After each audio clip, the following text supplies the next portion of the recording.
Okay mga papi, done installation na po tayo dito sa Rusi RFI 175 ng DSK D5 mini driving light, 60 watts, MSM 3-way switch, passing lights, PAA dual horn setup, rapid horn mode, tsaka ng combo light. So pakita ko sa inyo yung install natin dito sa Rusi RFI 175. Yung ilaw po nila ma'am, ito po DSK D5. So ito po 60 watts kada isa. Ang ilaw niyan low beam, puti, high beam, dilaw. Sa kalsada medyo maliwanag pa, nasa pakita ko sa inyo. Low, ayan, as high, low, high. Okay, ito yung ginamit na switch, MSM 3-way switch. Tapos naglagay tayo ng stainless passing switch para sa passing light.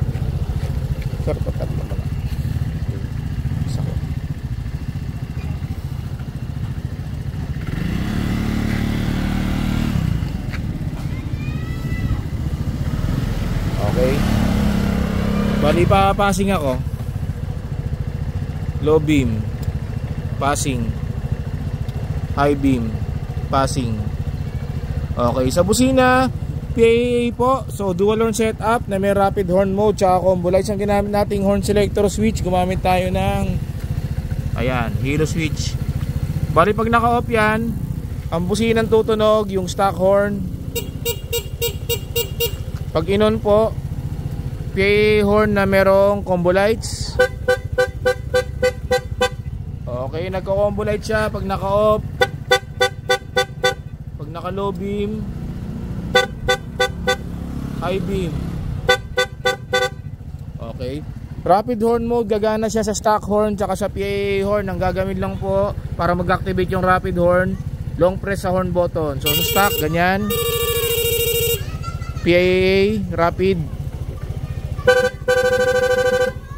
Okay, rapid, low beam, rapid, high beam, rapid. Okay mga papi, so kung nagustuhan nyo yung ganitong setup sa Rusi RFI 175, punta po kayo dito sa Scooteristas online shop. Maraming salamat po.